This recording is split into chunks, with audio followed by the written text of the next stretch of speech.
नमस्कार आणि नमस्कार. सर्वांचं स्वागत. सुखा यांच्या मॅटर्स दॅट मॅटर या मुलाखत मालिकेअंतर्गत मराठीचं ऋण आणि भाषकांची कर्तव्य या विषयाचा आजचा आपला हा दुसरा भाग. आज आपण श्रीपाद भालचंद्र जोशी यांच्याशी चर्चा करणार आहोत, संवाद साधणार आहोत. ते संवादशास्त्र तज्ज्ञ आणि मराठी भाषेचे अभ्यासक आहेत. आणि सगळ्यात महत्वाचं म्हणजे मराठीचे अभ्यासक असणं ही जबाबदारी ते कार्यकर्त्याच्या भूमिकेतून निभावताना दिसत आहेत. त्यांची आपण ओळख करून घेऊया. चैतन्य त्यांची ओळख करून दे. नमस्कार. तर डॉक्टर श्रीपाद जोशी यांची ओळख जर करून घ्यायची असेल तर प्रथम म्हणजे ते मराठीतील ज्येष्ठ कवी, लेखक आणि समीक्षक तर आहेतच, पण संवादशास्त्र आणि माध्यमशास्त्रातील तज्ज्ञ म्हणूनही त्यांचा फार मोठा नावलौकिक आहे. त्यांनी कविता संग्रह, ललित आणि त्यासोबतच माध्यमशास्त्र आणि संवादशास्त्र या विषयांवरची खूप पुस्तकं लिहिलीत आणि त्यासोबतच त्यांनी आजही विविध वृत्तपत्र, नियतकालिकांमधून त्यांचं लेखन सुरू असतं. त्यासोबतच अखिल भारतीय मराठी साहित्य महामंडळाचं अध्यक्षपद त्यांनी सांभाळलं आहे. आणि आजच्या विषयाला अनुसरून महत्वाचं म्हणजे महाराष्ट्र राज्य भाषा सल्लागार समितीचे सदस्य म्हणूनही त्यांनी कामगिरी, खूप चांगलं काम त्या ठिकाणी केलेलं आहे. अशा प्रकारे विपुल लेखन केलेलं आणि मराठीसाठी खूप काम करणारी कार्यकर्ता व्यक्ती आज आपल्यामध्ये आहे. सर, आपलं खूप खूप मनापासून स्वागत. तर मराठी भाषा आणि शिक्षण व्यवस्था या संदर्भात कोणत्या प्रमुख समस्या जाणवतात आणि त्या समस्या सोडवण्यासाठी कोणते मार्ग उपलब्ध आहेत असं बघावं लागेल आपल्याला. मुळामध्ये काय झालेलं आहे की महाराष्ट्रामध्ये इंग्रजी पहिलीपासून जेव्हा सक्तीची केली रामकृष्ण मोरे असताना, हम्म, आणि तेव्हा डॉक्टर अशोक केळकर आणि आमच्यासारखे अनेक लोक जे भाषा विज्ञानाचे आहेत मुळात, हम्म, या सगळ्यांनी तेव्हा सरकारला सांगितलं होतं की तुम्ही महाराष्ट्राच्या पुढच्या भावी पिढ्यांची आकलन क्षमता आणि विचार क्षमता जी आहे ती कुंठित करणारा निर्णय घेता आहात. हम्म, त्या वर्गापासून तुम्ही मुलांना इंग्रजी सक्तीची करणार, मुलं इंग्रजीमध्ये खेळत नाहीत, इंग्रजी घरात बोलत नाहीत, गावामध्ये वस्तीमध्ये इंग्रजीमध्ये गप्पा मारत नाहीत. हम्म. त्यामुळे मुलं ज्या भाषेत खेळतात, ज्या भाषेत बोलतात, ज्या भाषेत घरात वावरतात ती त्यांची भाषा, आणि त्या भाषेतून शिक्षण हे युनेस्कोने सुद्धा सगळ्या जगाला सांगितलेलं आहे. मुळात बरोबर. शिक्षण मातृभाषेतूनच अगदी उच्च शिक्षणापर्यंत द्यायला पाहिजे. आणि हो. हे सगळे अनेक देशांमध्ये जे प्रगत आहेत ते हम्म, आपापल्या मातृभाषेतूनच प्रगत झाले, ते इंग्रजीतून प्रगत झालेले नाहीत. उलट हम्म, इंग्रजीतून ज्यांनी प्रगती आणि विकासाचा विचार केला त्यांच्या भाषा, साहित्य, संस्कृती ज्या आहेत हम्म, त्या पंगू झाल्या, हम्म. त्या परकीय झाल्या, बरोबर. त्यांचं सत्वही हरवलं.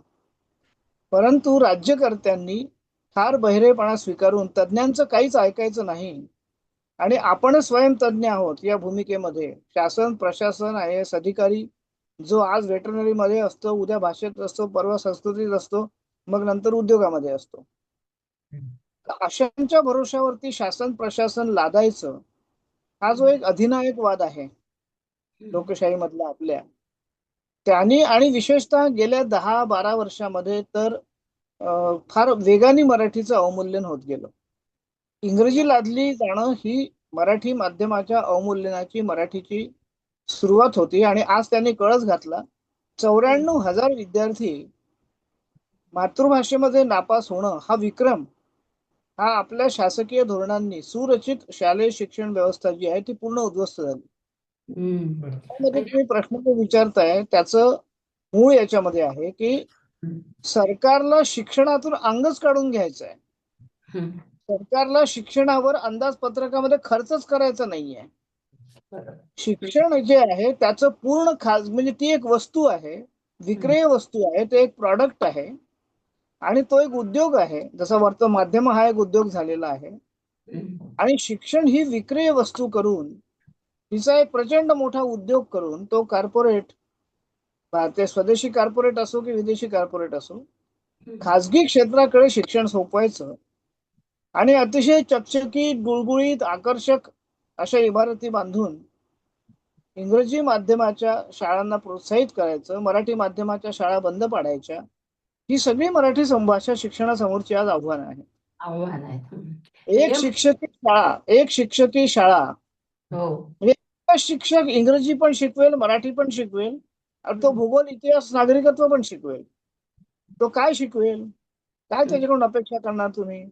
कोणती भाषा ना, तर एकही भाषा धड राहणार नाही, हे बाकीत खरं ठरलं ना. मुलांना इंग्रजी आली आणि त्यांची मराठी होती नव्हती ती पूर्ण बिघडली. आज मराठीचे विभाग प्रमुख सुद्धा पत्रव्यवहाराचं पत्र लिहू शकत नाही या स्थितीचे बाजूळ आहेत. मी त्यांची वेळ पडली तर नावही सांगेन, असं अनेकदा सांगत असतो. या स्थितीमध्ये आपल्या शिक्षण व्यवस्थेने महाराष्ट्रातल्या या गेल्या 15, 20, 25 वर्षातल्या पिढ्या आणून ठेवलेल्या आहेत. सगळ्यात जास्त हानी जर कशाची झाली असेल मराठी राज्यात, ती मराठीची झाली, मराठी माध्यमाची झाली, मराठी भाषा शिक्षणाची झाली. आता मराठी समोरची ही आव्हानं जी आहेत, ही जर सरकारला पेलायचीच नाहीये आणि ती खासगी क्षेत्राला जर दत्तक द्यायची आहे, त्याच्यासाठी शाळा बंद पाडायच्या आहेत. आव्हानं किती आहेत? 14,000 शाळा समूहीकरणाच्या नावावरती बंद पाडायला घेतलेले आहेत. बापरे. आता आम्ही सगळे आरडाओरडा करतो, चळवळी करतो, आझाद मैदानावर बसतो, शिक्षक संघटना उठून उभ्या राहतात, लोक साथ देतात. त्याच्यामुळे सरकार हे नेहमी बॅकफूटवर जातं, हा मुद्दा वेगळा आहे. बरोबर. परंतु सरकारने 2 पावलं पुढे घ्यायचे आणि 4 पावलं पुन्हा समोर येऊन तेच धोरणं लादायची. आज तुम्ही मराठी इंग्रजी सक्तीची केल्यामुळे आम्हाला मराठी राज्यात मराठी 10वी पर्यंत 12वी पर्यंत सक्तीची करा असा कायदा करून घ्यावा लागला. हे लाज वाटण्यासारखी स्थिती आहे. आपल्याच राज्यात आपलीच भाषा सक्तीची करण्याची वेळ यावी, अनिवार्य करण्याची वेळ यावी, ही शर्मेची गोष्ट आहे, ही काही अभिमानाची गोष्ट नाहीये. पण इंग्रजी सक्तीची झाली नसती तर मराठी माध्यमाची अवहेलना झाली नसती, मराठी माध्यमाच्या शाळा बंद पडल्या नसत्या. सगळ्यात मोठं आव्हान हे आहे की इंग्रजी ही विकासाची, प्रगतीची, संधीची, रोजगाराची भाषा आहे. हा राज्यकर्त्यांनी पसरवलेला भ्रम जो आहे सगळ्यात मोठं आव्हान आहे. त्याला कारण असं आहे की इंग्रजी ही फक्त बाजाराची भाषा आहे. 65,000 कोटी रुपयाच्या कोचिंग क्लासेसचा व्यवसाय हा फक्त इंग्रजी माध्यमांवर चाललेला आहे, जो 3 वर्षामध्ये 1,74,000 कोटीचा होणार आहे. तुम्ही केवळ बाजारासाठी आपली भाषा, संस्कृती, माध्यम आणि पुढची पिढी तिची आकल, माणूस विचार मातृभाषेतून करतो. हो, मुलगा असो का ऍडल्ट असो, तो कचकच शिवी सुद्धा मातृभाषेतूनच देऊ शकतो, इंग्रजीतून नाही देऊ शकत. उच्च विद्या विभूषित झाला तरी मी इंग्रजीत कविता नाही लिहू शकत ना, मी मराठीतच लिहू शकेन. मग ज्या भाषेत तुम्ही अभिव्यक्त होऊ शकता ती तुमची विचाराची, क्षमतेची, सामर्थ्याची, आकलनाची भाषा असते. याचं राजकारण असं आहे की तुम्हाला फक्त आकलन क्षमता नसलेला, विचार क्षमता नसलेला, होयबा आणि माध्यम सांगतील त्यांना मत देणारा आणि राज्यकर्ते म्हणतील त्या धोरणांच्या मागे उभा राहणारा असा मठ्ठ समाज निर्माण करायचा. तुम्हाला बुद्धिवान असा माणूसच निर्माण करायचा नाही. ही आव्हानं ही आहेत भाषेसमोरची. सर, त्या आव्हानाच्या दृष्टिकोनातूनच आणि मराठी भाषा धोरणाच्या अनुषंगानं सरकार, विद्यापीठ आणि समाज यांची नेमकी जबाबदारी काय आहे आणि ती जबाबदारी पार ते व्यवस्थित पाडतायत का? मुळीच नाही. तीनही घटक हे पूर्णपणे बेजबाबदार आहेत जबाबदारीच्या बरोबर. त्याची कारण फार वेगवेगळी आहेत. शासन, राज्यकर्ते यांचं कारण इंग्रजीमध्ये त्यांचे गुंतलेले हितसंबंध. कारण इंग्रजी कॉर्पोरेटची भाषा आहे आणि कॉर्पोरेट ही सत्तेसाठी लागणारा पैसा निर्माण करून देते. इंग्रजी ही जगामधली सगळ्यात जास्ती विकली जाणारी भाषा आहे. संगीतातून, सिनेमातून, ग्रंथातून, विद्यापीठातून, शिक्षणातून आणि कोचिंग क्लासेस आता मोठा धंदा सांगितलाच मी. शासनाच्या बेजबाबदारपणामुळे शासन मराठीला हवी ती धोरणं आमच्या दबावाखाली तयार करते, परंतु आम्ही मराठी भाषा धोरण राज्याला दिलो. आज 2.5 वर्ष झाली, 3 वर्ष होतील. 56 पानाचं धोरण आम्ही दिलं. आमच्या भाषा सल्लागार समितीने. शासनाने त्याचा आत्मा काढून टाकला, हातपाय तोडून टाकले आणि 56 पानाचं धोरण 12 पानामध्ये शासन निर्णय काढून लोकांसमोर ठेवलं. अजून 2004च जे धोरण सरकारने मान्य केलं नाही त्याचा मसुदा अजून उपलब्ध आहे. पण 2022चं 23ला सरकारला सादर झालेलं त्या धोरणाचा पूर्ण मसुदा सुद्धा सरकारला भाषा सल्लागार समितीने सांगून सुद्धा अजून तो संकेतस्थळावरती टाकला जात नाहीये. का?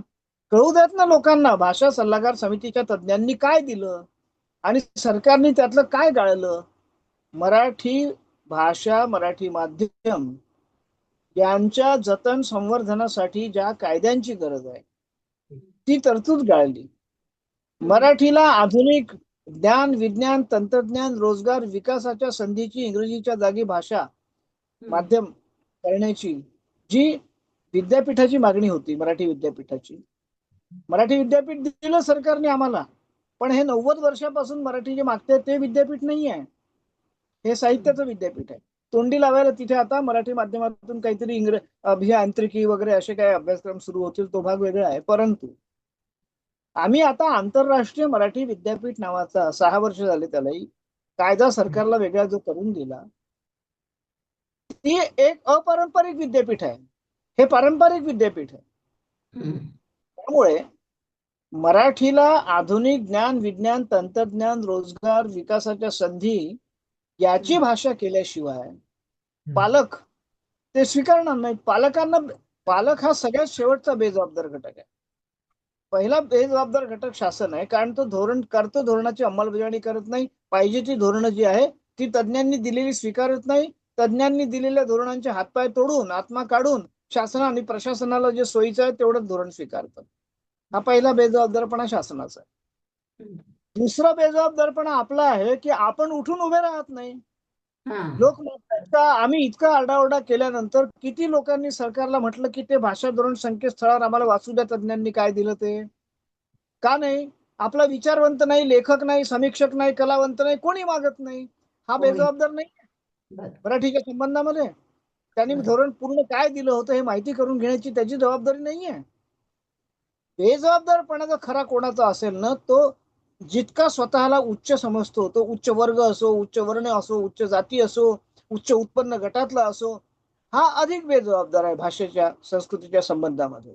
जो निम्न वर्ग आहे तो भाषेचं संस्कृतीचं रक्षण करताय, जतन करताय.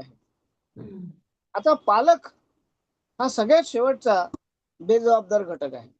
कारण पालकाला म्हणजे ऑटोवाला आणि ऑटोच्या ड्रायव्हरवाल्याला आणि भाजी विकणाऱ्याला सुद्धा तुमच्या धोरणांमुळे तुम्ही तो बिचारा 25-30 हजार रुपये महिना कमावणार आणि तुम्ही त्याला आपल्या मुलाला इंग्रजी माध्यमाच्या शाळेत घालायला लादणार धोरण आपलं त्याच्यावर. कुठून तो मग काय करणार?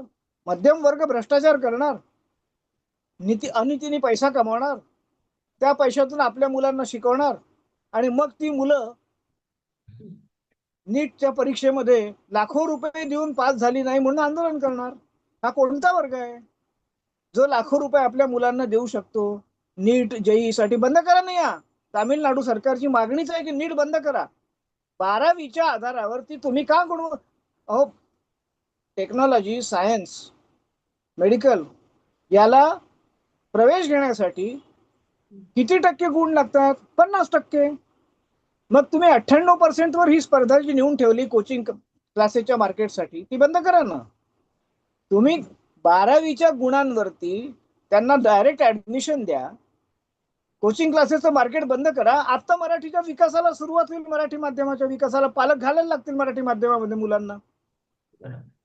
तुमच्या धोरणांमुळे तो पालक अनीतिमान होतो, भ्रष्ट मार्गाने पैसा कमवायला प्रवृत्त होतो. म्हणजे तुम्हाला भ्रष्टाचार सुद्धा तुम्ही प्रवृत्त करता ना या धोरणातून. तो कुठून तरी कशाही मार्गाने पैसा आण, पण या मुलाला मेडिकल मध्ये टाक, इंजिनिअरिंग मध्ये टाक, ज्या कशात भविष्य असेल त्याच्यात टाक. या स्पर्धेत पालकांना जे उभं केलं गेलेलं आहे, ही जी जीवघेणी स्पर्धा आहे जीवनाची, याला कोण जबाबदार आहे? याला पालक जबाबदार नाही. तो सगळ्या जो हतबल आहे, जो या व्यवस्थेमध्ये पूर्णतः शोषण झालेलं आहे त्याचं, त्याला पर्याय ठेवलेला नाहीये तुम्ही. हम्म. म्हणजे त्यांनी नीतिमान राहावं याच्याकरता जी व्यवस्था पाहिजे, जीवन व्यवस्था, ती तुम्ही आकाराला आणूनच देत नाहीये. हे प्रश्न एकमेकात गुंतलेले आहेत सगळे. हम्म, हम्म. त्याच्यामुळे सरकारच पहिल्यांदा जबाबदार आहे. ते निश्चितपणे. त्या तरुणाकडे बघतच नाही आणि मग पालकांना परंतु आणि पाल्याला सरकारला जबाबदार करण्यासाठी लागणारी इच्छाशक्ती नसलेला नागरिक हा हा तितकाच जबाबदार आहे. बरोबर. तो आपल्या जनतेला प्रश्न विचारत नाही, तो कॉर्पोरेटरला प्रश्न विचारत नाही, तो आमदार, खासदार, मंत्री कोणालाही प्रश्न विचारत नाही. म्हणजे हा हा प्रश्न त्यामुळे हेच त्यांना वाटत बेजबाबदार आहे. हा, म्हणजे तो जागरूक नागरिकच नाहीये. नाहीये. तेच बरोबर. ती जागरूकता आता निर्माण केली पाहिजे. आपण काय करू शकतो? त्याच्यासाठी चळवळ लागते आणि चळवळ ही निरंतर लागते. केव्हा तरी एखादा भ्रष्टाचार विरोधी आंदोलन करणारे अण्णा हजारे बसेल, केव्हा तरी एखादा सोनम वांचूक येईल, केव्हा तरी एखादा दीपके येईल आणि केव्हा तरी 30 वर्षांनी आपला उद्धार होईल. हा जो अवतारवाद आहे ना आपण स्वीकारलेला, हा सोडावा लागेल. आपणच आपले अवतार व्हावं लागेल प्रत्येकाला आणि निरंतर ते अवतार कार्य करावं लागेल भाषेसाठी. भाषेसाठीची जागरूकता निर्माण करणं हीच आता मुख्य गोष्ट होऊन बसली आहे. पण त्याच्यासाठी सुद्धा आम्ही काही गट, काही समूह जर सोडले तर अजूनही पुरेशा प्रमाणावरती गट, समूह, लोक, संस्था, ज्या विभागीय साहित्य संस्थांचं हे काम आहे त्यांनी ते कधीच बंद करून टाकल्यामुळे ते काम आमच्यासारख्यांनी वेगळी व्यासपीठं निर्माण करून सुरू केलं. बरोबर.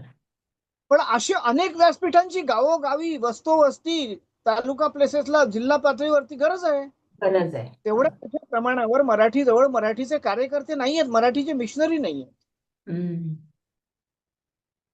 म्हणजे सर तुम्ही म्हणालात तसं सरकार हे धोरण तयार करण्यासाठी जबाबदार आहे. त्या ज्या संस्था आहेत त्या धोरण तयार करण्यासाठी सरकारला सल्ला देणं असेल किंवा विद्यापीठांनी ते धोरणं अंमलात आणणं असेल आणि समाज, पालक, नागरिक म्हणून आपल्या सर्वांचं शिक्षण व्यवस्था, महाविद्यालय व्यवस्था, कुलगुरू हे सगळे सत्ताशरण आहेत. राज्यकर्ते म्हणतील त्या पद्धतीने त्यांची स्वायत्तता ते कधीच गमावून बसलेले आहेत. स्वायत्त उरले. आता कुलगुरूंच्या डोक्यावर सुपर कुलगुरू आहेत पक्षांनी नेमलेले. ही राजकीय व्यवस्था आहे आपली सध्या.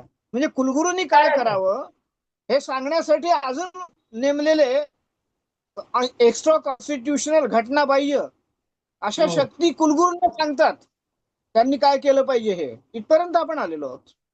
म्हणजे समाज किंवा नागरिक यांनीच ही गोष्ट मनामध्ये घेऊन सरकारला ती धोरणं तयार करण्यासाठी भाग पाडणं, तो दबावगट म्हणून काम करणं ही समाजाची महत्वाची जबाबदारी आहे. पण त्याकडे बघतही नाही, त्यांना त्या गोष्टीची जाणीव पण नाही आहे. त्यामुळे या अशा संस्था किंवा आपल्यासारख्या लोकांनी त्याच्यासाठी निर्माण करून देण्यासाठीच आपल्या विभागीय साहित्य संस्था 100 वर्षापूर्वी निर्माण झाल्या. ती जाणीव आपण ज्या वेळेला परतंत्रात होतो तेव्हा मोठ्या प्रमाणावर होती. आपण स्वातंत्र्य मिळाल्यानंतरही 15, 20, 25 वर्ष सुरुवातीला होती. त्याच्यानंतर ती पूर्ण लयाला गेली. त्या संस्थांच्या घटनांमध्ये शासनाच्या धोरणांचं मूल्यमापन करणं, त्यांना मार्गदर्शन करणं. विदर्भ साहित्य संघानी आज मराठीचे जे प्रमाण लेखनाचे नियम आहेत हे आम्ही मध्य प्रदेशमध्ये असताना, महाराष्ट्रात यायचे असताना तयार केलेले नियम आहेत. त्यावेळेला मध्य प्रदेशची भाषा हिंदी होती आणि तरीही मराठीला ते सरकार सहभाषा म्हणून दर्जा देत होतं. एवढा दबाव मराठीचा होता. आम्ही मराठी राज्याचा पहिला ठराव 1938 साली नागपूरला केलेला आहे. लालजी पेंडसांनी लिहिलंय महाराष्ट्राचे महामंथन मध्ये. मुद्दा हा आहे की मराठी भाषिक समाज हा मराठी बद्दल, जगातला स्वभाषेबद्दल उदासीन असलेला इथला लेखक, इथला कलावंत, इथला तथाकथित विचारवंत हा एक उदासीन समाज आहे आपल्या भाषेबद्दलचा. तो भाषण फार देतो, काय झालं पाहिजे खूप सांगतो, स्वतः करायला पुढे न येणारा कृतीशून्य असं एक आपण दोहरं वर्तन असलेला म्हणतो. असा एक विचित्र समाज झालेला आहे आपला हा भाषेच्या बद्दलचा. बरोबर. म्हणजे आपण आपलं सत्व गमावलंय भाषेचं. नंतर सत्व गमावलंय. म्हणजे आपण खरं तर एक प्रकारे पारतंत्र्याचं हे पारतंत्र्य कुणाला जाणवतच नाहीये, बोचत नाहीये. आपण स्वकीयांचे गुलाम आहोत. हम्म. आधी फक्त वेगळ्या लोकांचे गुलाम होतो. आपण आता स्वकीय म्हणतील त्यांचे गुलाम आहोत. ते म्हणतील त्याला माना डोलावतो फक्त.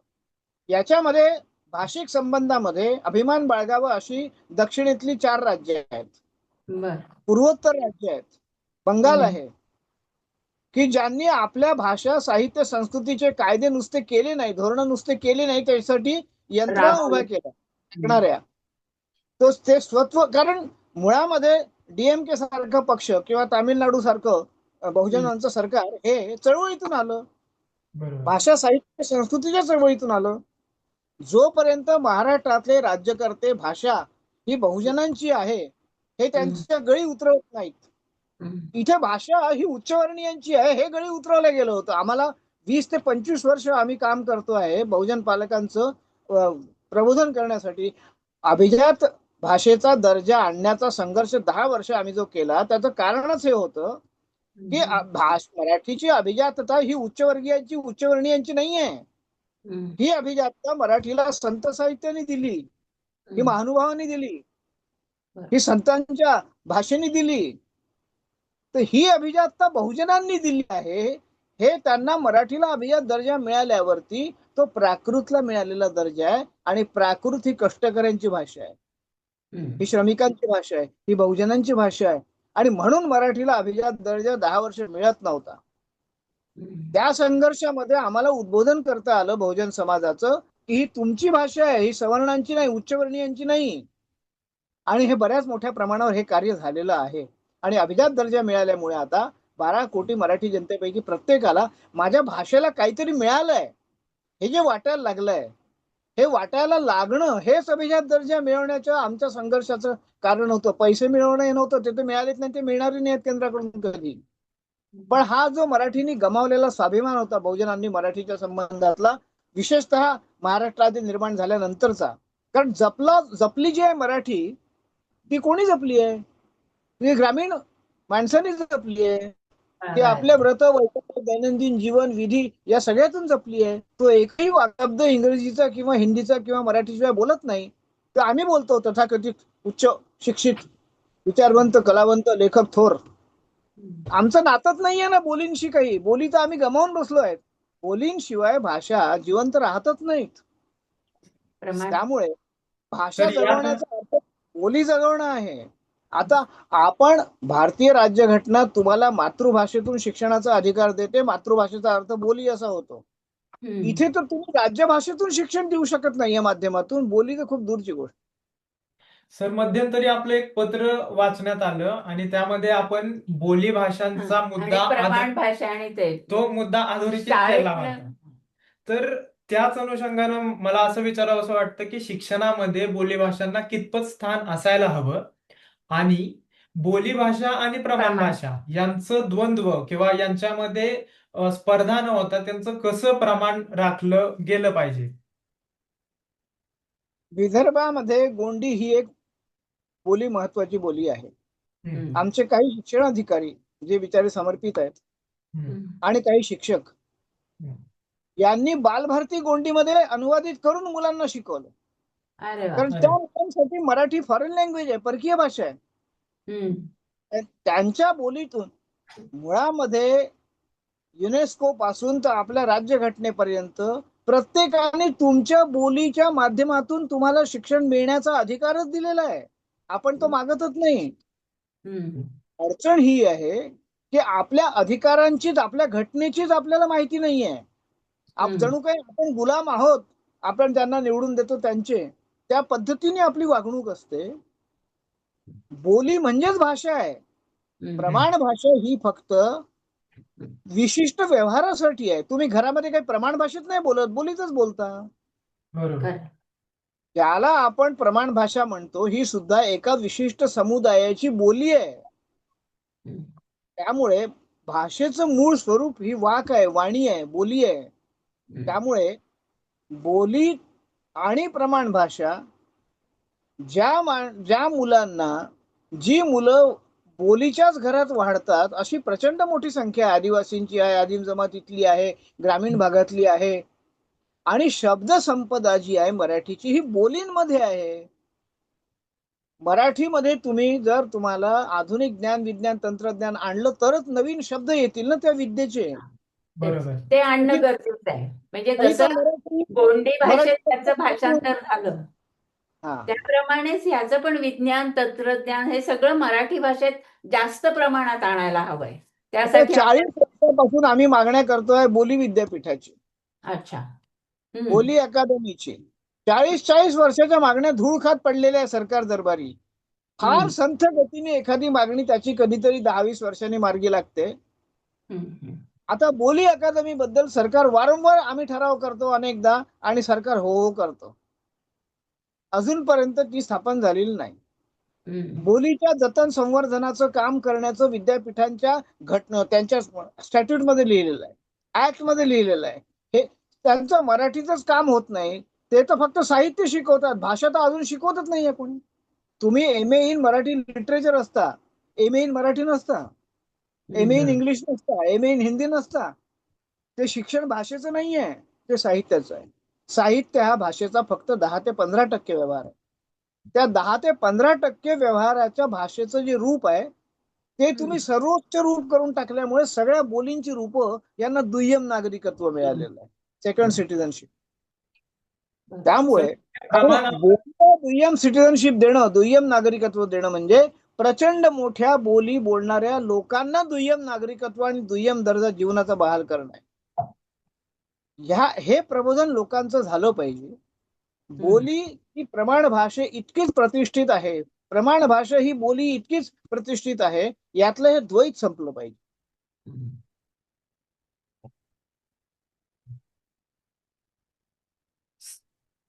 तर या आता आपण बोलीभाषेची समस्या असेल किंवा धोरणाबद्दलची समस्या असेल, त्यासोबतच मराठी समोर एक नवीन समस्या आणि संधी, समस्याही म्हणू शकतो किंवा संधीही, मीडिया जसं की AI आहे, त्यानंतर सोशल मीडिया आणि ह्या डिजिटल माध्यमांच्या युगामध्ये मराठीमध्ये कोणत्या समस्याही निर्माण झाल्या आहेत आणि त्यातून काही संधी पण निर्माण होतील का किंवा झाल्या आहेत?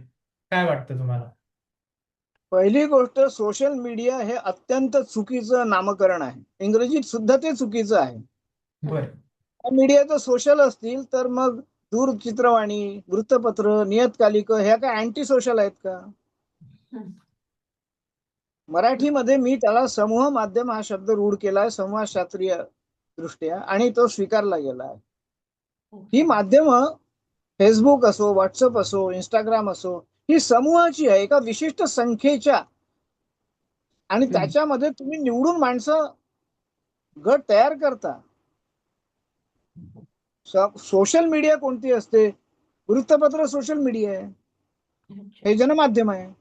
दूरचित्रवाणी जनमाध्यम आहे, आकाशवाणी जनमाध्यम आहे. कारण एकाच वेळेला एकच संदेश हा तंत्रज्ञानाच्या द्वारे हजारो लाखो कोट्यवधी लोकांपर्यंत जातो. तसं समूह माध्यमात तो त्या गटांपुरताच असतो. 286 असेल, 500 असेल, 1000 असेल, तो त्या गटांतर्गत चालणारा संवाद आहे. हा पहिला भाग. दुसरा भाग, ते AI असो की ते समूह माध्यम असो की ती दूरचित्रवाणी असो, ही शेवटी संवादाची तंत्रज्ञान आहेत. ही संवादाची माध्यम आहेत. ही माहितीची तंत्रज्ञान आहेत. हे तंत्रज्ञान आहे, हे ज्ञान नाही आहे, ही टेक्नॉलॉजी आहे. AI ला तुम्ही कितीही ज्ञान दिलं तरी जी मठ्ठ माणसं AI ला फीड करतील, तो AI तितकाच मठ्ठ होईल ना, तो विद्वान थोडी होणार आहे. त्याच्या समोर तुम्ही जो डाटा त्याच्या मेंदूत शिरवाल, तो कुठून आणणार? बाजाराला जे पाहिजे आहे तसा समाज दूरचित्रवाणी माध्यमानेही घडवला आणि AI पण घडवणार, कारण हे बाजाराचं माध्यम आहे. ते समूह माध्यम असो, AI असो, हे मुळात कॉर्पोरेटचं माध्यम आहे. हे नफा कमावण्याचं माध्यम आहे, तुम्हाला ज्ञान देण्याचं माध्यम नाही आहे. जशी मेडिकल टेक्नॉलॉजी आहे, ही टेक्नॉलॉजी आहे, पण ही मेडिकल टेक्नॉलॉजी वापरणारा जो डॉक्टर आहे त्याला ती टेक्नॉलॉजी त्याच्या मदतीसाठी आहे. डॉक्टर हा AI च्या मदतीसाठी नाही आहे. उद्या डॉक्टर एआयचा असिस्टंट जर होणार असेल, आणि याच्यावर प्रचंड चर्चा चालू आहे जगामध्ये, की एआय ला कुठेतरी एक असं बटन पाहिजे की जिथे ती मोहिनी भस्मासुराच्या डोक्यावरती त्याचा हात स्वतः त्याला ठेवायला लावेल आणि तो स्वतःला नष्ट करून घेईल. असं तंत्रज्ञान एआय मध्ये तयार करा, असं एआय चे निर्माते सांगतायत. त्याला कारण कुठल्याही तंत्रज्ञानाचा वापर हा जर तुम्ही योग्यरित्या केला नाही तर दोष तंत्रज्ञानाचा नाही. त्या तंत्रज्ञानाला तुम्ही कशासाठी वापरता, कशा रीतीने वापरता, त्याला जो मेंदू बहाल करताय त्याच्यात काय शिरवता, कशासाठी शिरवता, कोणत्या प्रकारचा समाज ज्ञान निर्माण करण्यासाठी शिरवता. ज्या दक्षिण कोरियाला जगातल्या खुल्या अर्थव्यवस्थेचं पहिली आदर्श व्यवस्था समजल्या गेली, मी 30 वर्षापूर्वी तो लेख लिहिलाय, माझ्या पुस्तकात आहे. त्या दक्षिण कोरियामध्ये एक संपूर्ण पिढी ही त्यावेळेला व्हिडिओ माध्यमाची ऍडिक्ट झाली, व्हिडिओ गेम्सची ऍडिक्ट झाली. त्या ऍडिक्शन मधून त्या पिढीला बाहेर काढण्यासाठी दक्षिण कोरियाला अंदाजपत्रकात त्यांच्या पुनर्वसनाची स्वतंत्र तरतूद करावी लागली. हे आमच्यासारखे लोक 30-30 वर्षापूर्वीपासून सरकारला सांगतायत, आपण त्यातून काहीच बोध घ्यायला तयार नाही. मुद्दा हा आहे, तंत्रज्ञान एआयचं असो, समूह माध्यमाचं असो, दूरचित्रवाणी माध्यमाचं असो, अक्षराचा शोध लागला हे सगळ्यात मोठं तंत्रज्ञान होतं. चाकाचा शोध लागला, सगळ्यात मोठं तंत्रज्ञान होतं. वाफेचा शोध, इंजिनाचा शोध, सगळ्यात मोठं. त्या त्या काळामध्ये ते तंत्रज्ञान हे त्या काळाला प्रगत करणारच असतं. परंतु तेच तंत्रज्ञान हे विनाशकारी आणि विध्वंसकही असतं. तोच ऍटम जो तुम्हाला अत्यंत स्वच्छ अशी एनर्जी देऊ शकतो, तोच ऍटम, कालच परवा हिरोशिमा डे झाला, तोच अणू तुम्ही एकाच वेळेला लाखो लोकांचे जीव घेण्यासाठी आणि पुन्हा या पृथ्वी तलावरती नष्ट झालेल्या प्रजाती कधी उगवणार नाही याच्यासाठी, विध्वंसासाठी वापरून झालाय ना. तुम्ही अणुबॉम्ब करून टाकला ऍटमचा. ऍटॉमिक एनर्जीचा वापर कशासाठी करायचा होता, कोणताही शोध लागतो कशासाठी आणि बाजार तो वापरतो कशासाठी, याच्यात प्रचंड फरक असतो. एआय हे बाजाराचं साधन आहे. त्या बाजारावर आपलं काय नियंत्रण आहे, जीवनाच्या व्याख्येवर आपलं काय नियंत्रण आहे, आपल्याला कसा बाजार हवा आहे, बाजार शरण व्यक्ती निर्माण करणारा बाजार की व्यक्तीला हवा तितका त्या वस्तू देणारा बाजार, हे महत्वाचे प्रश्न आहेत. हे सैद्धांतिक प्रश्न आहे, हे जीवनाचे प्रश्न आहेत, ते एआयचे प्रश्न नाहीत. उद्या एआय तुम्हाला म्हणेल, डिक्टेट करेल, तसं जर तुम्ही चालणार असाल तर मग गुलाम तर तुम्ही 1200 वर्ष या देशामध्ये होतात ना कोणाचे ना कोणाचे. उद्या एआयचे गुलाम व्हाल, त्यांनी फरक काय पडणार आहे, काहीच पडणार नाही.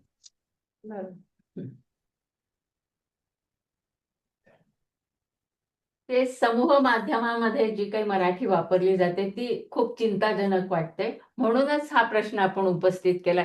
एकूणच ते सगळं माध्यमच खूप चिंताजनक आहे, पण त्याच्यासाठी आपण काही करू शकतो का, की जे काही ते भाषांतर एकदम येतं, तुम्ही ते नुसतं भाषांतरचं ते दाबलं की वाटेल तसं काहीही भाषांतर येतं त्याच्यामध्ये, तिथपर्यंत पोहोचू शकत नाही का आपण, किंवा आपले लोक, किंवा मी म्हणतो ते गुगल असो की तो एआय असो, त्याला ते भाषांतर करायला लावायला शिकवणारी लागणारी मूलभूत अशी सामुग्री आणि शिकवण ही कोणी दिली, माणसांनी दिली. ती जर त्यांनी चुकीची दिली असेल, त्याचे उच्चार चुकीचे असतील तर गुगलचे उच्चार आणि त्याचे उच्चार चुकीचेच होणार त्या भाषेचे. म्हणून भाषा हा मुळात उच्चार आहे, म्हणून उच्चार शुद्ध असावा लागतो, तर त्याचं लेखन शुद्ध होईल. जर आपण उच्चार शुद्धतेकडे पूर्ण दुर्लक्ष करायचं, कारण मुळातच भाषेचं रूप हे वाणी आहे, वाक आहे, उच्चार आहे, ध्वनी आहे, आणि त्या ध्वनीचं ट्रान्स्क्रिप्शन गुगल किंवा एआय मध्ये करताना जर तुमचं उच्चारशास्त्र, ध्वनीशास्त्र हेच जर तुम्हाला त्या भाषेचं माहिती नसेल, तर त्यात एआयचा किंवा गुगलचा काहीच दोष नाहीये. दोष नाही त्याचा. हा एक भाग. दुसरा, समूह माध्यमांमुळे भाषा बिघडली नाहीये. नाही, पण आता नवीन मुलं ते ऐकतात ना. कोणत्याही माध्यमामुळे भाषा बिघडत नाही. आता ही जी ताजी पिढी आहे हम्म, तिच्या भाषेबद्दल सध्या खूप लिहिलं जात आहे. हम्म, प्रत्येकच पिढीच्या, आमच्याही पिढीच्या भाषेबद्दल लिहिलं गेलं होतं. हम्म, प्रत्येकच आधीच्याला असं वाटतं की आपण फार सुसंस्कृत, सभ्य आणि सज्जन होतो. असं नव्हतं कधी. हम्म, प्रत्येकच पिढी सुसंस्कृत असते, सभ्य असते, सज्जन असते. तिचं प्रमाण नेहमीच जास्त असतं. हम्म, विकृती कुठून येते? ती भाषेतून नाही येत. हम्म, विकृती भाषेतून येत नाही, वर्तनातून येत. वर्तन सामाजिक, सांस्कृतिक कशाचं अनुकरण केलं जातं? का वर्तन. केलं जातं? त्याची काही कारणं असतात. त्याचं एक मानसशास्त्र आहे, सामाजिक मानसशास्त्र आहे. भाषा कोणतीही असो, शिवी ही हम्म, माणसाची सर्वोच्च अभिव्यक्ती आहे. कारण ती कचकचून दिली जाते, तळमळून दिली जाते, प्रचंड असंतोषातून दिली जाते. ती सगळं त्याच्यामध्ये जो चीड, द्वेष, संताप हा जो निर्माण होतो, तो बाहेर फेकण्यासाठी शिवी उच्चारली जाते. बरोबर. शिवी अपवित्र नाहीये. शिवीच्या मागे असणारा द्वेष अपवित्र आहे. अहो, शिवी आई मुलांना रांडेच्या म्हणते, त्याला ती शिवी लागते का? ती शिवी होत नाही, ओवी होते. मित्र मित्रांना ज्या पद्धतीने शिव्या देऊन, आमच्या लहानपणापासून आमचे मित्र शिव्या देत संबोधनाने बोलवतात, हम्म, त्या शिव्या का वाटत नाहीत? शिवी ही शिवी केव्हा वाटते? ती का वाटून घेतली जाते? भाषेमध्ये दोष नाही आहे. भाषेच्या वापराचा हेतू काय आहे? हम्म, कुठल्या हेतूने ती वापरली जाते? कुठला शब्द कोणत्या हेतूने तिचा वापर होतो? त्याच्या मागे भावना असते. ही भावना मग द्वेषाची आहे की सुडाची आहे की राजकारणाची आहे, कपटाची आहे, याच्यावरती त्या भाषेचा वापर अवलंबून आहे. त्यामुळे बरं. तुम्हाला ती शिवी का वाटते? या मुलांची अभिव्यक्तीची जर भाषा असेल ती, तर त्यांच्याकरता ती शिवी नाही होत. त्यांच्याकरता ती संवादाची बोली होत. जशी आई मुलाला ज्या शिव्या देते, तिचा हेतू काय असतो? त्या मुलामध्ये सुधारणा करण्याचा असतो. हम्म, त्या तिच्या रांडेच्या म्हणण्यामध्ये सुद्धा शिवी नसते, प्रेम असतं. हम्म, त्यामुळे संदर्भ, भाषा ही नेहमी संदर्भाने ठरते. अर्थ हा संदर्भाने स्पष्ट होतो, तसा अर्थ कुठेच नसतो. हम्म, भाषेमध्ये अर्थ नसतोच, तो येतो, आणला जातो. भाषा हे फक्त साधन आहे, कोड आहे, चिन्ह आहे. आणि त्याची एक व्यवस्था, एक अर्थपूर्ण व्यवस्था त्या चिन्हांची म्हणजे भाषा. हो, आणि चिन्हांची अर्थ नसलेली, जसं बडबड गीतं. पण बडबड गीतांमध्ये एक ध्वनी आहे ना. हो, भाषा ही फार नाजूक, फार सुंदर वस्तू आहे हो. हम्म, तिला बदनाम करून उपयोग नाहीये. तिच्या मागे असलेली भावना आणि हेतू हा जोपर्यंत समाजाचा, व्यक्तीचा निरलच नाही, शुद्ध नाही, सात्विक नाही, तोपर्यंत भाषा काही करू शकत नाही. तर मगाशी तुम्ही एक गोष्ट बोललात की इंग्रजी मुळे म्हणजे बरेचसे असे रोजगार किंवा कॉर्पोरेट या गोष्टी चालतात. तशाच प्रकारे म्हणजे आम्ही मराठीमुळं असं रोजगार, व्यवसाय कुठं मिळतो किंवा आम्ही एक सर्वे केला होता. त्यामध्ये आम्ही प्रश्न विचारला की अद्ययावत शैक्षणिक आणि व्यावसायिक संदर्भ साहित्य मराठीमध्ये पुरेशा प्रमाणात उपलब्ध आहे का? तर त्यामध्ये 75% लोकांनी त्याचं उत्तर नाही असं दिलं. म्हणजे तो एक मुद्दा खूप महत्वाचा आहे की असं संदर्भ साहित्य मराठीमध्ये उपलब्ध नाही. तर मग विज्ञान, तंत्रज्ञान, अर्थशास्त्र असेल, व्यवस्थापन, कायदा या सगळ्या अर्थार्जन पण असेल आणि ज्ञानार्जन पण, या दोघांना जोडणाऱ्या क्षेत्रांमध्ये जर मूलभूत ज्ञान निर्मिती होत नाही, तर ती कशी करता येईल आणि त्याच्यासाठी कोणती पावलं आपण उचलायला हवीत? मगाशी मी जे सांगितलं की आम्ही जे मराठी विद्यापीठ, मराठी 90 वर्षापासून मागत्या दत्तवामन पोद्दारांपासून श्रीपाद भारतींद्र जोशींपर्यंत, की तुम्ही म्हणता त्या प्रश्नाच्या उत्तरासाठी अच्छा. ही समृद्धी केव्हा निर्माण होईल? जेव्हा तुम्ही सगळे विषय सगळ्या स्तरावर मराठी माध्यमातून शिकवायला लागाल. बरोबर. ते तुम्ही केव्हा शिकवायला लागाल? ज्या वेळेला तुम्ही इंग्रजीतून ते शिकवणार नाही. सोपं उत्तर आहे त्याचं. हम्म, इंग्रजीतून तुम्ही केव्हा शिकवणार नाही? ज्या वेळेला इंग्रजी तुम्हाला जो पैसा देते त्याचा लोभ तुम्हाला नसेल. भाषिक राज्य भारतामध्ये आपण कशा करता केली? प्रत्येक भाषेची त्या भाषेची साहित्य संस्कृती जपण्याकरता फक्त नव्हे तर त्या भाषा या आधुनिक ज्ञान विज्ञान तंत्रज्ञान रोजगार विकासाच्या संधी निर्माण करणाऱ्या भाषा व्हावा याच्यासाठी केली. त्या राज्यामध्ये त्या लोकांनी आपला विकास हा फक्त इंग्रजी केंद्री आणि काही शहर केंद्री केल्यामुळे लोक तिथून उठायला लागले, मुंबईत यायला लागले. जिथे विकास असेल, पोट भरेल, तिथे लोक येणार. मग तुम्ही त्याचं राजकारण करायला लागले. त्या लोकांचा काय दोष आहे? जर बिहारमध्ये रोजगार नसेल आणि मुंबईत असेल तर तो इथेच येणार ना. मग तुम्ही त्याला उत्तर प्रदेशचा भैया म्हणून शिव्या देऊन लाथा घालून काहीच उपयोग नाहीये. म्हणजे प्रश्न हा मुळात त्यांनी रोजगार. त्या भाषेतून याच्यामध्ये सगळ्यात आदर्श राज्य केरळ ठरलं की ज्यांनी किमान सगळ्यात कमी मल्याळम लोक तुम्हाला या प्रश्नांमध्ये अडकलेले दिसतील. केरळमध्ये एक स्वयंरोजगार तुम्ही किती निर्माण केला. स्थानिक माणसाला स्थानिक पातळीवरतीच आपलं जीवन जगायची इच्छा असते, त्याला कुठेही जायची इच्छा नसते. त्याला आपलं घरदार गाव सोडून कुठे जायचं नसतं खरं म्हणजे. पण तिथे काहीच मिळत नाही ना. आता एक मुंबई, मग माझ्या तरुणपणी दुसरी मुंबई झालेली होती, आता तिसऱ्या मुंबईची सुरुवात झालेली आहे. उद्या तुम्ही मुंबईवर मुंबई, तिच्यावर मुंबई, खाली मुंबई, समुद्रात मुंबई कराल. मग लोक मुंबईत नाही येणार तर बिहारमध्ये राहतील का रोजगारासाठी?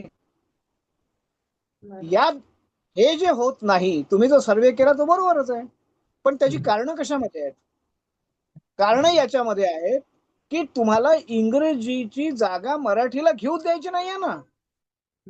जर तुमची धोरणच नाहीये मराठीला तंत्रज्ञानाची, विज्ञानाची, रोजगाराची भाषा करण्याची, तुमच्या राज्यामध्ये मराठी माध्यमातून शिकलेल्या मुलांना रोजगार मिळेल याचे कायदे किती आहेत? किती आश्वस्त केले तुम्ही? तुम्ही करा, आता पालक मराठी माध्यमात घालतील मुलांना. लोकांना जगण्यापुरतं सुद्धा जर तुमच्या माध्यमातून मिळत नसेल तर ते कशाला आपल्या पोरांचं आयुष्य बिघडवून घेतील मराठी माध्यमामध्ये टाकून? त्यामुळे जाब यंत्रणांना विचारला पाहिजे, धोरणकर्त्यांना विचारला पाहिजे, शिक्षण मंत्र्यांना विचारलं पाहिजे, राज्यकर्त्यांना विचारलं पाहिजे की का माझ्या भाषेला तुम्ही आधुनिक ज्ञान विज्ञान तंत्रज्ञान रोजगार विकासाच्या भाषिक राज्य होऊन आज आपण 67 वर्ष झाले, देश स्वतंत्र होऊन 77 वर्ष होऊन गेले, तरीही माझ्या भाषेतून मला हे का मिळत नाही? हा जाब आपण विचारत नाही. आपण दोषी आहोत, आपण बेजबाबदार आहोत. सर, हेच समाजानं मनामध्ये घेतलं पाहिजे असं आपल्याला, तरच ही धोरणं बदलतील. तर त्याच अनुषंगानं सरकारला जबाबदार धरण्याकरता आपण काय काय करायला हवं, कोणकोणते मार्ग अनुसरायला हवे, आणि समाजानं जास्तीत जास्त सक्रिय भूमिका जर पार पाडायची असेल तर समाजानं पण काय करायला हवं? समाजाने आपल्या प्रत्येक गावामध्ये एक एक जंतर मंतर तयार करायला हवं. एक जंतर मंतर दिल्लीत असून उपयोग नाही आहे, आणि 30 वर्षांनी एकदा जंतर मंतरवर आंदोलन करून उपयोग नाही आहे. प्रत्येक गावात एक जंतर मंतर पाहिजे आणि प्रश्न निर्माण झाला की तो सोडवण्याची स्थानिक दबावाची यंत्रणा पाहिजे, स्थानिक पातळीवरती पाहिजे. प्रत्येक प्रश्न दिल्लीतून आणि मुंबईतून सुटत नसतात. प्रश्न लोकांचे आहेत, लोकांना सोडवून घेता आले पाहिजेत. राज्यकर्त्यांच्या जनप्रतिनिधींच्या भरोश्यावर प्रश्न सुटत नाही म्हणून तर पोरं रस्त्यावर उतरले ना. ते सुटले असते तर कशावर रस्त्यावर उतरले असते? आपल्या भाषेसंबंधित प्रश्न आपल्या मनात निर्माण झाले पाहिजेत पहिल्यांदा, की हे असं नकोय, मला इंग्रजीतून वाचायचंच नाहीये, तंत्रज्ञान मला मराठीतूनच शिकायचं. आपली लोकशाही ही जबाबदार नागरिकत्वाची लोकशाही झालेली नाही, कारण नागरिकत्व हा विषय शिकवणच बंद करून टाकला ना आपण. योग्य नागरिकत्व हा विषय सगळ्या ज्ञानशाखांमधून शिकवला जायला पाहिजे. भारतीय राज्यघटना हा विषय सगळ्या ज्ञानशाखात जे कंपल्सरी असायला पाहिजे ते आपण शिकवतच नाही आणि नको ते कंपल्सरी करतो. एक जबाबदार नागरिकत्वाची पाठशाळा, शिक्षण हे कुठे दिलं जातं? त्याच्यामुळेच जबाबदारीच नाही आपल्यावर कळली आपल्याला की आपल्या भाषेची आपल्यावर काय जबाबदारी आहे. आपण त्याच्यामध्येच नापास झालेलो आहोत. बिलकुल बरोबर. म्हणून आपली मुलं आपल्याच मातृभाषेत नापास होतात याची आपल्याला लाज वाटायला पाहिजे, आपल्या राज्याला, आपल्याला, सगळ्यांना. ही तर गोष्ट अनेकांना माहिती पण नसेल, त्यामुळे लाज वाटायची तर गोष्ट आणखीन लांबच. हे काम ज्या संस्थांचं आहे त्या जबाबदार आहेत ना. हो ना. तुम्ही त्या संस्था ताब्यात घेता कशा करता, निवडून येता कशा करता? फक्त सरकारच्या मांडी लावून बसण्यासाठी, संमेलन घेण्यासाठी, पुरस्कार घेण्यासाठी हे जाब कोण विचारेल त्या संस्थांना सुद्धा? आमच्यासारखा एखादा विचारतो. हम्म, बाकी त्यांना सुद्धा जाब कुठे विचारता तुम्ही? हम्म, त्याचे सदस्य काय होत नाही तुम्ही? ताब्यात घेत नाही त्या संस्था चांगली माणसं. आपल्या लेखकांच्या या संस्था होत्या, लेखकांनी त्या न लेखकांना दत्तक घेऊन टाकल्या. कशाच्या बदल्यात? आम्हाला फक्त तुम्ही संमेलनात बोलवा, पुरस्कार द्या, आमचा मान सन्मान करा. ते काही घटक बेजबाबदार नाही आहे का? आहे. बेजबाबदार समाज घटकांची संख्या मोठी आहे. हम्म, आणि मराठी प्रत्येकाची आहे. ती काही एकट्या श्रीपाद भालचंद्र जोशीची नाही आहे. हम्म, प्रत्येक जण हा मराठीचा राजदूत व्हायला पाहिजे, हे मी अनेकदा सांगतोय. आपापल्या गावामध्ये 5 कार्यकर्ते मिळत नाही तुम्हाला मराठीचं काम करायला. आम्ही 20 वर्ष झाली प्रयत्न करतोय.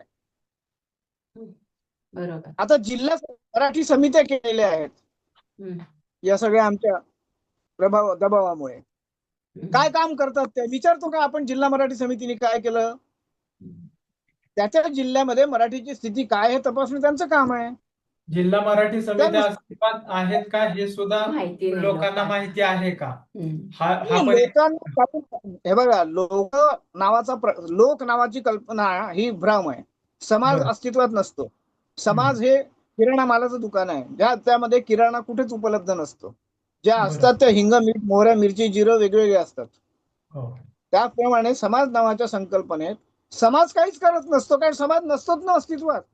हम्म. अस्तित्वात तुम्ही मी व्यक्ती असतो, त्यांचा मिळून आपण समाज बनतो. हम्म, समाज बेजबाबदार आहे म्हणजे तुम्ही मी बेजबाबदार आहे म्हणून समाज बेजबाबदार आहे. बरोबर आपल्यातला प्रत्येक जण जेव्हा जबाबदार होईल तेव्हा तुम्हाला जबाबदार समाज दिसेल की नाही? बरोबर. लोकांना माहिती कसं होईल? हे करून देण्यासाठी संस्था आहेत, हे हो. करून देण्यासाठी सरकार आहे. कोट्यवधी रुपयाच्या जाहिराती सरकार आपल्या प्रचारासाठी करतं. आम्ही सरकारला म्हटलं की मराठी भाषा धोरण आहे, लोकांना माहिती करून द्यायचं, जाहिराती करा ना. हम्म, त्याच्या जाहिराती का नाही करत सरकार? बरोबर. माहिती कसं होणार आहे लोकांना? माहिती करून घेतल्याशिवाय कोणालाही माहिती होणार नाही. बरोबर. माहिती करून घेणं कायद्याने आपली जबाबदारी आहे. माहिती करून आपली देणं ही जबाबदारी. कोणाची जबाबदारी नाही. आपण जर जबाबदार नागरिक असू तर मला कायदा माहिती नाही यांनी तुमची सुटका होत नाही कायद्यासमोर.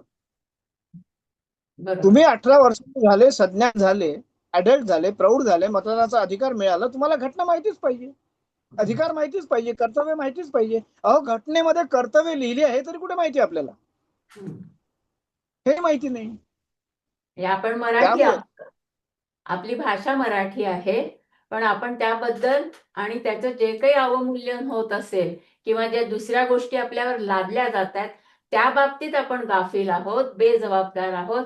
हे सगळं आपण टाकून देऊन ह्या सगळ्या गोष्टी बाजूला सारून योग्य तो विचार करणं आणि मराठी भाषेसाठी त्या दृष्टीने प्रयत्न करणं हे आपलं आद्य कर्तव्य आता होऊन बसलेलं आहे किंवा आहेच आधीपासनं. पण या सगळ्या बरोबर चर्चेतून आपल्याला त्याच्यापर्यंत आता पोहोचलंच पाहिजे. बरोबर. तुम्ही जे काही हे काम करता तर ते सगळं असं कुठल्या वेबसाईटवर वगैरे टाकलेलं असेल तर त्याची पण माहिती आपण या मोबाईलवरती तुम्ही मला पाहता आणि मी तुमच्याशी बोलतोय, हे यंत्र हाती आल्यापासून त्याच्यावरच फक्त मी काम करतोय. बर म्हणजे ते आणि हे जे सगळं काही मी हे युट्यूब वरती म्हणजे ज्या ज्या माझ्या मुलाखती असतील, लेख असतील, काय जे काही आहे ते युट्यूब वरती भरपूर उपलब्ध आहे. हम्म. म्हणजे ते लोकांनी आता आपला हा संवाद जे कोणी ऐकतात त्या सगळ्यांनी ते ओपन करून बघावं, म्हणजे आपल्याला आपल्या जबाबदारीची जाणीव योग्य प्रकारे होईल आणि आपण हे काम करायलाच हवंय. त्या दृष्टीने काही ना काहीतरी विचार करायला हवाय आणि कृती सुद्धा करायला हवी, अशी काहीतरी एक भावना आपल्यामध्ये निर्माण होईल. त्यामुळे आपण ते नक्की ओपन करून बघूयात, ऐकूयात. ती पण आपली आता पहिली जबाबदारी ठरेल. त्याच्यानंतर मग आपल्या डोक्यात नक्कीच प्रकाश पडेल की इतका आपल्यावर अन्याय होतोय, इतकं त्याचं अवमूल्यन केलं जातंय अगदी शास्त्रशुद्धपणे. त्यामुळे आपण सुद्धा त्याच्यासाठी कटिबद्ध आहोत की नाही, आपण हे होऊ देणार नाहीत आणि आपण ती जबाबदारी आता स्वीकारायला हवी आहे. एवढं तरी या चर्चेतनं निश्चितपणे निघालं पाहिजे. प्रेक्षकांमधून कोणाचा प्रश्न असेल तर विचारू शकता.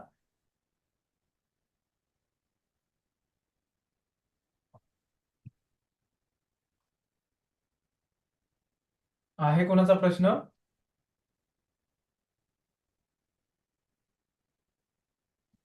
नसेल प्रश्न तर परत एकदा मी तुम्हाला त्याची आठवण करून देते की आपल्या मनात पहिल्यांदा एक जंतर मंतर आपण तयार करूयात की आपण आपल्या विरुद्धच लढायला हवंय की नाही, मी इतके दिवस इतका बेशुद्ध अवस्थेत होतो किंवा होते, इतके बेजबाबदार होते, गाफील होते.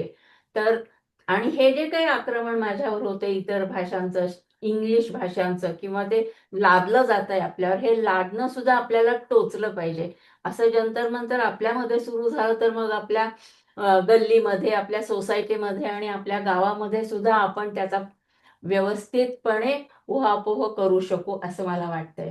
तर याच्यासाठी आपण कटिबद्ध आहोत असं मला वाटायला लागलेलं आहे आणि त्यानिमित्ताने आपण त्यांची सगळी भाषणं आणि सगळे विचार परत एकदा नीट विचारपूर्वक ऐकूयात, वाचूयात आणि आपण नक्की इथे कुठे आहोत आणि आपल्याला नक्की काय करायचंय या दृष्टीने नक्की विचार करूयात.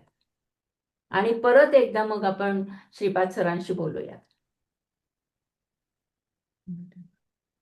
आता मला वाटतं आपली जी काही ही चर्चा झाली आहे तर सुखायांचे नितीन मोरे याच्यावर आता काहीतरी विस्तारानं बोलतील. नितीन. धन्यवाद मीनाताई. चैतन्य, डॉक्टर श्रीपाद भालचंद्र जोशी, खूप खूप धन्यवाद. तुम्ही आज वेळ काढलात आणि आमच्याबरोबर चर्चा केलीत याकरता. खूपच महत्त्वाचे मुद्दे या चर्चेतून समोर आलेले आहेत. आपण जेव्हा या समस्येचा विचार करतो, मराठीचं भवितव्य, भाषकांची जबाबदारी, याचा जो विचार आपण करायला घेतलेला आहे, त्याच्यामध्ये हे सगळे प्रश्न आहेतच की मराठी शाळा नाही आहेत, इंग्रजी शाळांची बळजोरी वाढलेली आहे. पण जेव्हा किंवा मराठीमध्ये अमुक अमुक ज्ञान उपलब्ध नाही, मराठीच्या बोलींमधून शिक्षण मिळत नाही. पण या सगळ्याचा विचार करताना डॉक्टर जोशींनी एक मूलभूत विचार मांडत या सगळ्याचं मूळ कारण काय आहे आणि त्या कारणाकरता त्या कारणाचा आपण विचार करतो आहोत का आणि ती समस्या सोडवण्याचा काही प्रयत्न कोणी करत आहे का, या दृष्टीने त्यांनी ही चर्चा सगळी पुढे नेली.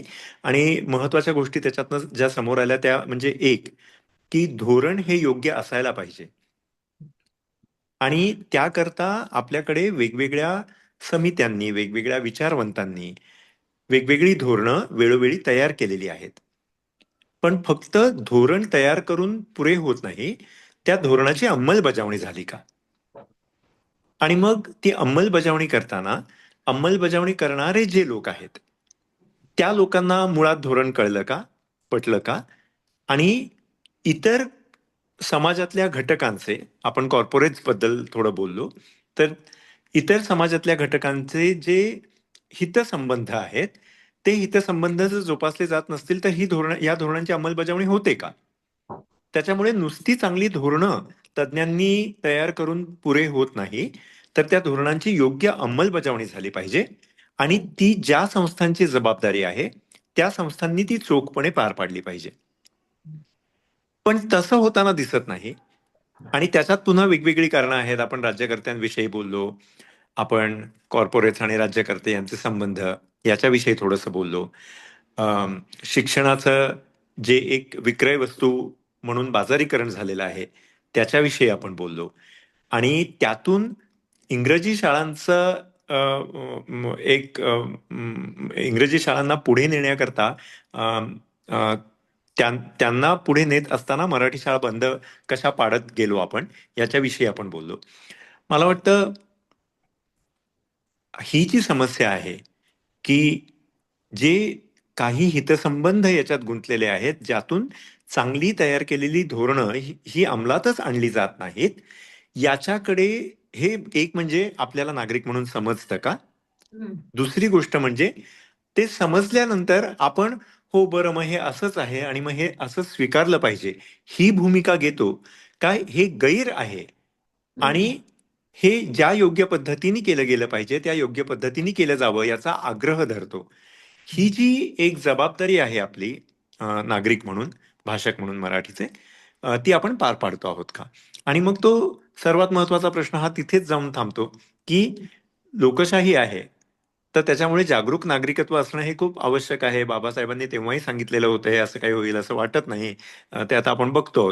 पण जागरूक नागरिकत्व नसेल तर काय होऊ शकतं याचा आता आपण ही जी मराठीच्या भवितव्याची चिंता करतो आहोत हेच निदर्शक आहे. आणि मूळ कारण त्याचं जागरूक नागरिकत्व नसणं हे आहे. तर त्याच्यामुळे मला वाटतं आजच्या चर्चेतून समोर आलेली गोष्ट ही, आणि जी फक्त मराठीपुरती मर्यादित नाही तर इतर सर्वच आपल्या आयुष्याच्या बाजूंना लागू पडणारी आहे, की जागरूक नागरिकत्व असणं आवश्यक. एक मराठी भाषक, मराठीचा अभ्यासक, कुठल्याही नात्याने, ज्या कुठल्या नात्याने तुम्ही या प्रश्नाशी निगडीत असाल त्या नात्याने आपण जागरूकपणे या प्रश्नाचा विचार करतो आहोत का आणि त्याच्यावर तोडगा काढण्याचा प्रयत्न करतो आहोत का, एकत्र येतो आहोत का. आणि जसं जोशी सर म्हणाले तसं समाज असा काही अस्तित्वात नसतो, तुम्ही आम्ही आहोत. त्याच्यामुळे आपण आपली जबाबदारी समाजावर टाकू शकत नाही, आपणच समाज आहोत. आणि त्याकरता आपण काय करतो आहोत हे आपण प्रत्येकाने स्वतःला विचारून बघितलं पाहिजे. तुम्हा सर्वांचे मनपूर्वक आभार. जोशी सर, पुन्हा एकदा इतक्या तळमळीनं तुम्ही या प्रश्नाविषयी बोललात, त्यांनीच मला खूप रोमांचकारी वाटली ही आजची मुलाखत. आणि मीनाताई, चैतन्य, आज जोशी सरांना इथे आणल्याबद्दल आणि ही चर्चा घडवून आणल्याबद्दल तुम्हा दोघांचेही मनपूर्वक आभार. आणि या चर्चेतनं जे लोक आज इथे आलेले आहेत चर्चा ऐकण्याकरता, आणि जेव्हा हा व्हिडिओ पुढे जाईल लोकांपर्यंत तेव्हा इतर काही लोकांना याच्यातनं प्रेरणा मिळेल आणि काही कार्यकर्ते तयार होतील अशी आपण आशा करूया. धन्यवाद. नमस्कार.